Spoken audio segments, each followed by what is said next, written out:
Nara Lokesh day 1 నుంచి తనదైన పనితీరుతో అందరినీ కూడా ఆశ్చర్యపరుస్తూనే ఉన్నారు. అనుభవం చాలా నేర్పుతుంది అంటారు కదా. గత 5 ఏళ్లు విపక్షంలో ఉన్న సమయంలో చూసిన సమస్యలకు పరిష్కారం చూపే దిశగా అందరికంటే ముందుగానే స్పీడ్ పెంచేశారు. 39 ఏళ్ల మంగళగిరి చరిత్రలోనే టీడీపీకి తొలి విజయాన్ని అందించిన లోకేష్ ప్రభుత్వంలో చేస్తున్న పనులపై తనదైన మార్కును చూపిస్తున్నారు. తనను గెలిపించిన మంగళగిరి ప్రజల కోసం ప్రజా దర్బార్ను నిర్వహిస్తున్నారు. మానవ వనరులు, ఐటీ, ఎలక్ట్రానిక్స్ శాఖలు కేటాయించడంతో ఆ బాధ్యతలను భుజానికెత్తుకున్నారు. ఓవైపు ప్రతిపక్షంపై ఎప్పటికప్పుడు కౌంటర్స్ ఇస్తూనే తన శాఖలపై పట్టు పెంచుకుంటున్నారు లోకేష్. చెప్పాలంటే లోకేష్ యాక్షన్ ప్లాన్ కంప్లీట్ గా మార్చేశారు.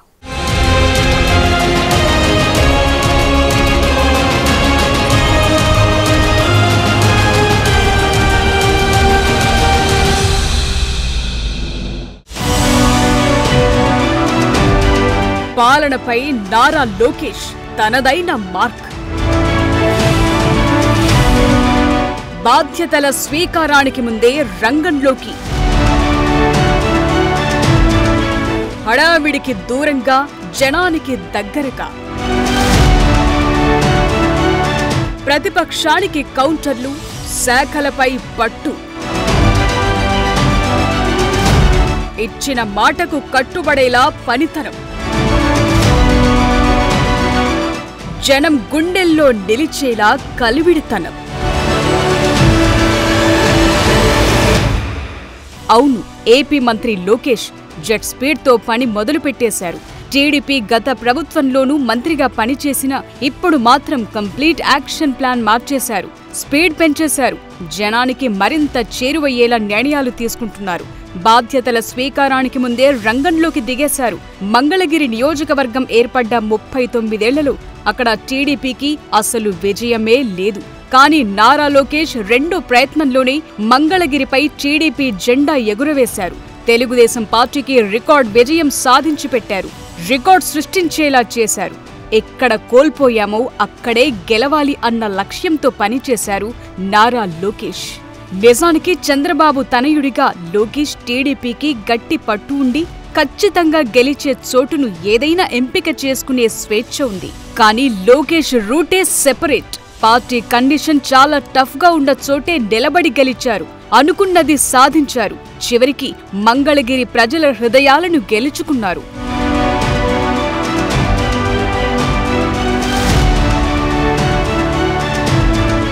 సంక్షోభాల నుంచి అవకాశాలను సృష్టించటం అలవాటు చేసుకున్న చంద్రబాబుని లోకేష్ స్ఫూర్తిగా తీసుకున్నారు. ప్రభుత్వం కొలువుదీరినప్పటి నుంచి ఇదే మార్కు చూపిస్తున్నారు. వర్కులో ఖచ్చితత్వం పెంచారు. ఏపీకి ఇప్పుడు ఏమవసరం, తనకు ఇచ్చిన శాఖల్లో పురోగతి చూపటం ఎలా అన్నది ఏమాత్రం ఆలస్యం చేయకుండా గ్రౌండ్ వర్క్ పూర్తి చేసి పెట్టుకున్నారు. ఓవైపు పాలన, ఇంకోవైపు పార్టీ, మరోవైపు ప్రత్యర్థి పార్టీని కట్టడి చేయటం, ఇవన్నిటినీ బ్యాలెన్స్ చేస్తూ అందరినీ ఆశ్చర్యపరుస్తున్నారు. చుట్టూ డైనమిక్ టీంను పెట్టుకున్నారు. దూకుడు పెంచారు.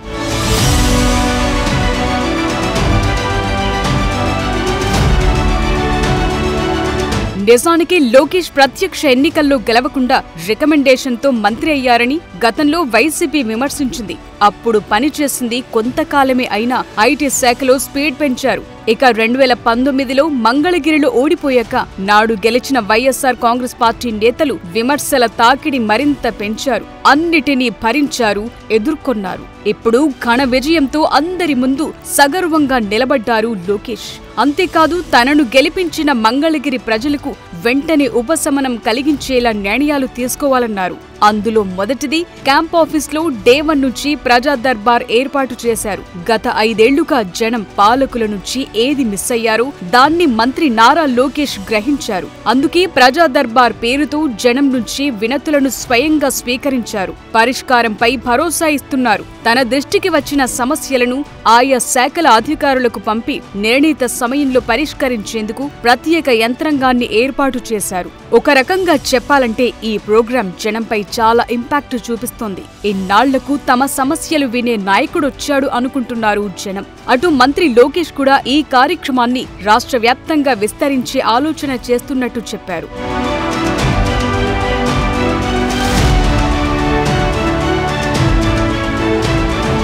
మంగళగిరి ప్రజల కోసం తమ ఇంటి ద్వారాలు తెరిచి ఉంటాయని ఎన్నికల సమయంలో చెప్పిన మాటను ప్రజా దర్బార్ ద్వారా నిరూపిస్తున్నారు మంత్రి నారా లోకేష్.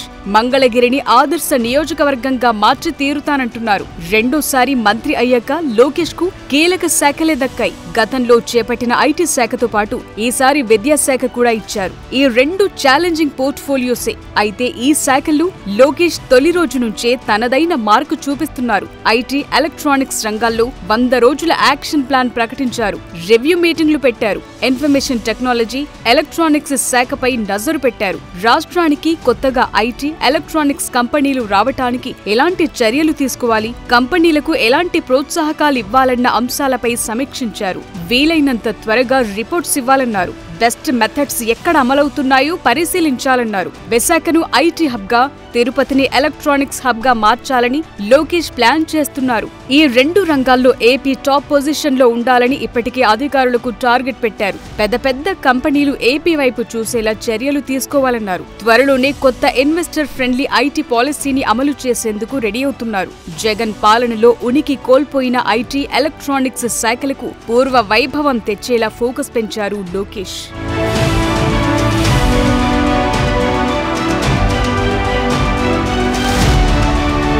అటు విద్యాశాఖ మంత్రిగా బాధ్యతలు కూడా ఉండడంతో ఈ శాఖపై లోకేష్ ఫోకస్ మరింతగా పెంచారు. త్వరలోనే ఉపాధ్యాయ, విద్యార్థి సంఘాలు తల్లిదండ్రులతో భేటీ అయి వారి ఆశలు, ఆకాంక్షల ప్రకారం విద్యా వ్యవస్థలో వేళ్లూనుకున్న సమస్యలకు పరిష్కారం చూపాలని డిసైడ్ అయ్యారు. ఇందుకోసం సరికొత్త ఐడియాతో ప్రత్యేక కార్యాచరణ ప్రణాళికను రెడీ చేశారు. పేద బిడ్డలకు నాణ్యమైన మధ్యాహ్న భోజనం అందించడం, అలాగే టీచర్లకు కేవలం చదువుల బాధ్యతలే ఉండేలా చూడాలనుకుంటున్నారు. పాఠశాలల్లో పూర్తిస్థాయి మౌలిక వసతుల కల్పన, ఏళ్ల తరబడి ఉన్నత విద్యాశాఖలో పెండింగ్ లో ఉన్న సమస్యలను పరిష్కరించడం, కోర్టుల్లో ఉన్న చిక్కుముడులను తొలగించి ఫ్యాకల్టీ రిక్రూట్మెంట్ చేయటం, చిన్నారులకు దేశంలోనే నాణ్యమైన స్కూల్ కిట్స్ అందించటం, ఇలాంటి టాప్ మోస్ట్ ప్రయారిటీస్ ఎన్నో లోకేష్ పెట్టుకున్నారు. ఒక విజన్ తో పనిచేస్తున్నారు. చెప్పాలంటే యంత్రాంగాన్ని యాక్టివేట్ చేస్తున్నారు.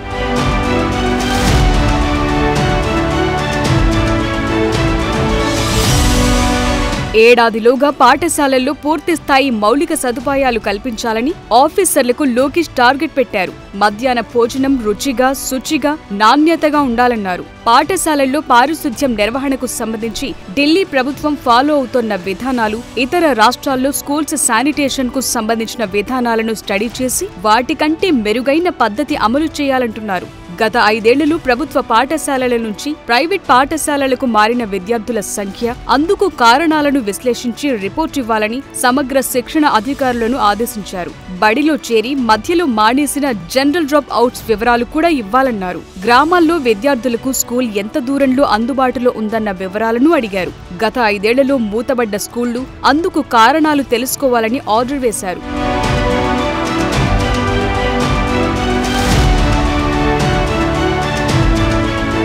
దేశంలోనే బెస్ట్ లైబ్రరీ మోడల్ ఎక్కడుందో తెలుసుకుని సమీక్ష చేసి అందుకు సంబంధించిన నోట్ను కూడా అందచేయాలని మంత్రి లోకేష్ ఆదేశించారు. ఇక ఈ నెల 15న ఉండవల్లి నివాసంలో ఉన్నత విద్యాశాఖ అధికారులతో సమీక్షించిన సమయంలో ప్రభుత్వ కాలేజీల్లో ఇంటర్ విద్యార్థులకు గత వైసీపీ ప్రభుత్వం పాఠ్య పుస్తకాలు ఇవ్వటం ఆపేసిందని తెలుసుకుని ఆశ్చర్యం వ్యక్తం చేశారు. పుస్తకాలు లేకుండా పేద విద్యార్థులు ఎలా చదువుతారని ఆ సమావేశంలోనే అధికారులను ప్రశ్నించారు. ఈ విద్యా సంవత్సరం నుంచి వెంటనే ఇంటర్ విద్యార్థులకు పాఠ్య పుస్తకాలు, నోట్బుక్స్ అందచేయాలని నిర్ణయం తీసుకున్నారు. జూలై 15 నాటికి పాఠ్య పుస్తకాలు పంపిణీ పూర్తి చేయాలని లోకేష్ ఆదేశించడంతో ఆఫీసర్లు ఉరుకులు పరుగులు పెడుతున్నారు.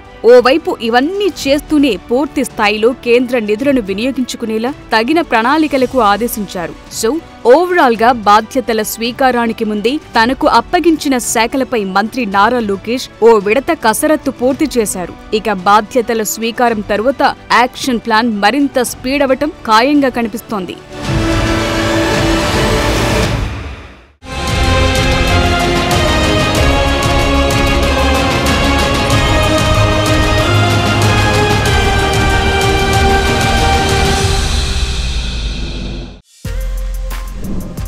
For more videos like this, subscribe Big TV channel.